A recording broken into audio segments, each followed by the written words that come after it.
You've got one in your pocket right now, right? Your phone. But what if that little device is doing way more than just distracting you?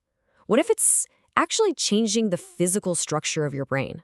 Well, today we're going to dig into the science of how your phone is rewiring you, and maybe more importantly, what you can do to fight back. I mean, does that sound familiar to you? You know that feeling? You're just scrolling and scrolling through endless feeds, and then you finally look up and there's this weird, nagging sense of anxiety, maybe even emptiness. It's something a lot of us talk about, but it turns out it's not just a feeling. Nope, it's actually a symptom of something much, much deeper going on inside our heads. Okay, and here's the part that's truly startling. This isn't just about having a bad habit. Neuroscience is starting to reveal something, well, something pretty shocking. Studies, like ones in the Journal of Behavioral Addictions, are showing that the brains of heavy smartphone users have structural changes that are, and this is a quote, surprisingly similar to the brains of drug addicts. Yeah, we are talking about actual physical shrinkage in key parts of the brain. So how is that even possible, right? How can just scrolling on a phone mimic the effects of a powerful drug? Well, to get it, we really have to look at how these little devices are hijacking our brain's core reward system. So let's get specific about the areas under attack. Researchers use MRIs, those big machines that let us peek inside the brain, and they found that in heavy phone users, two key spots, the striatum and the caudate nucleus, were actually getting smaller.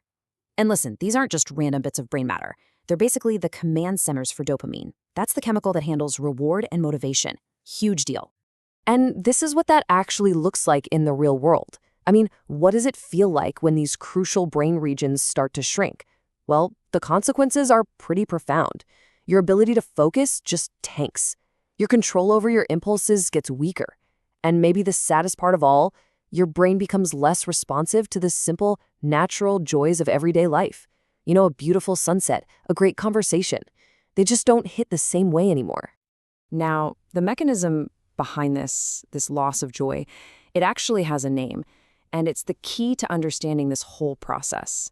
It's called dopamine fatigue. Okay, think of it like this. Your brain's reward system, it's kind of like a muscle. And all those constant notifications, those super short videos, they're like an intense workout for that muscle. What makes it so intense is the unpredictability. You never know when the next like or amazing video is going to pop up. That's something called a variable reward, and it's the exact same trick that makes slot machines so addictive. It forces that dopamine muscle to do thousands of tiny reps all day long until it just gets exhausted. It's so overworked by the digital world that it basically can't even respond to the real world anymore. And this, of course, creates a really nasty, vicious cycle. It goes something like this. All those constant pings and notifications wear out our dopamine system. Then, as a result, real life starts to feel kind of boring, a little gray. And what do we do when we feel bored? We reach for our phone to get another hit of stimulation, which, you guessed it, just makes the fatigue even worse. We get totally trapped, scrolling more but feeling less. So the really crucial point here is that this isn't just a temporary mood swing. All that constant stimulation is literally re-encoding your brain's pleasure circuits. Your brain is actively building new pathways that learn to depend on those digital highs to feel good. And at the same time, the old pathways, the ones that responded to natural joy, they just start to wither away. And this whole situation is particularly alarming for teenagers. You see, the prefrontal cortex, that's the part of our brain in charge of things like judgment, planning, and impulse control. It's basically the brain's brake pedal. And in teenagers, that brake system isn't even fully developed yet. So when their reward system is getting hijacked like this, their developing brakes just aren't strong enough to stop the cycle. Okay, so that was the heavy stuff. And I know, it's pretty intense. But here's the good news. And there is good news. Your brain is incredibly resilient. We can actually take steps to reverse the damage. And it all starts with a kind of brain detox. The whole philosophy behind this detox can really be summed up with this simple, but honestly pretty powerful mantra. It's all about consciously choosing the slow, the real, and the joyful, instead of the fast and the digital. So what does that actually look like in practice? Well, first up, you gotta reduce the digital stimuli. Just put your phone away sometimes. Give that dopamine system a break.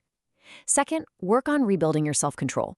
Every single time you feel that urge to check your phone and you don't, you're literally strengthening that brake pedal in your brain. Third, prioritize good sleep. Seriously, That's when your brain does its most important repair work. And finally, get some exercise. It's proven to boost circulation and can even help fight that brain shrinkage we talked about. But it's not just about lifestyle changes. There's another really powerful tool we can use. And believe it or not, it's right there in your kitchen. So let's talk about the brain menu, how to repair yourself with food. This is such a powerful truth, isn't it? The idea that your diet can actually help repair a brain that feels, well, hollowed out. It's a message of incredible hope. The food we eat can literally provide the raw materials our brain needs to rebuild and fix the damage. So, what kinds of foods are we talking about here? Well, first, things that are high in antioxidants. Think persimmons, for example, which apparently have 20 times the antioxidant power of vitamin E. They help fight stress in the brain. Then there are foods rich in lithium, and we're talking about the natural kind you find in things like potatoes and tomatoes. A Harvard study actually linked this to a lower risk of dementia and better memory.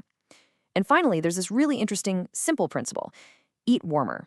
The idea is to choose meals that are comforting and nurturing, like soups or stews, instead of cold, raw foods that can be tougher for your body to process.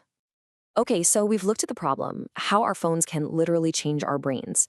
And we've looked at the two-part solution, a lifestyle detox and a brain-repairing diet. Let's wrap this all up. If you take one single thing away from all of this, please let it be this. Your brain can heal. It is not a static block of concrete. It's plastic, which just means it can change, it can adapt, it can heal. That negative rewiring we talked about, it can be reversed. You absolutely have the power to rebuild those pathways to real, authentic joy. And maybe let this thought stay with you for a bit. Every single small positive choice you make, putting the phone down to actually watch a sunset, choosing a healthier meal, going for a walk, it all adds up. Your brain and your body, they're keeping score. And trust me, they will reward you for it. So we're going to end not with a statement, but with a question for you. This isn't about some huge, far-off goal. It's about the very next choice you make. So today, right now, what's one small thing you're going to do to treat your brain well? The choice, as always, is yours.